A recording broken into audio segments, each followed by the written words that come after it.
Hello, fellow travelers. Your friend Tealeaf here with just a little quick tip on opening endeavors that may seem like they're a little out of reach for you, like the points that are required in either mechanics or spirituality might seem a little high for your character.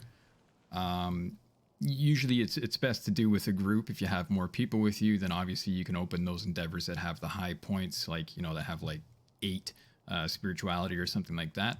It is possible to open some of the higher ones on your own. You just have to pay attention to all the gear that you get and even some knots that you can find and learn that will increase certain points. So let me show you this. In my inventory, things like gloves, these digger's gloves that you can win through an arm wrestle will give you +1 in your physical attributes.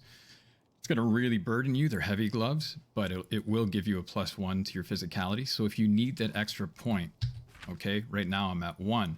But if I had to open something that required 2 and there wasn't someone there to help me, I could just go into my inventory, put these gloves on, and now I'm at 2 and I can open that endeavor.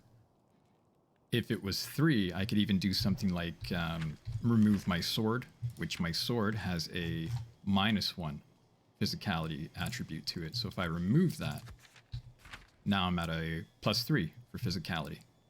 So you see how that works. So I know when you start with your character, they have certain abilities like a +2 on each, on a certain thing, whether it's mechanics or their social attributes.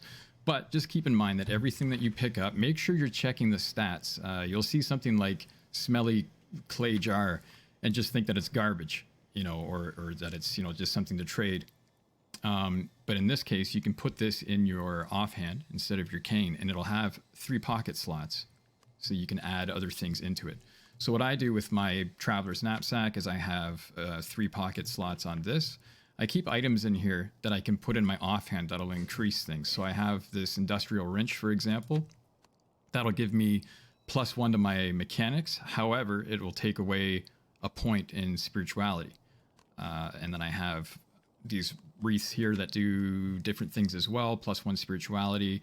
My social point, though, it'll take 1 away. Same with this one, it'll add 1. So I just keep those in your pockets or in your inventory. I like to stuff them in my pockets myself. That way I don't accidentally trade them away. You don't have to always have them on. Like these gloves, for example, I don't like having all of this burden on my character and making them super slow.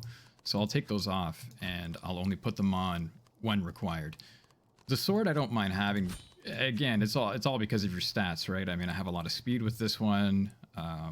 I do like to get into the odd scrap too, even though I consider myself a bit of a peaceful traveler. But having the sword is just really cool, I think, to carry on your person. But I mean, it's all up to you how you want to do it.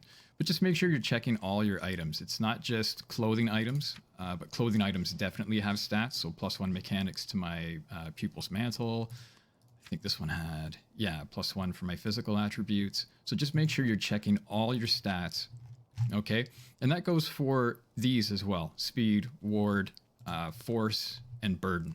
Okay, so just pay attention to all the things that you pick up, because you never know what you have in your possession. It might not just be a thing to trade that's worth value. It could actually be something that you might want to keep in your pockets that'll help you later on. All right, so just another little handy tip. Follow me on social media. Everything's at Tealeaf's Journey, and maybe we'll see each other out there in Braided Shore. All right, have a good one.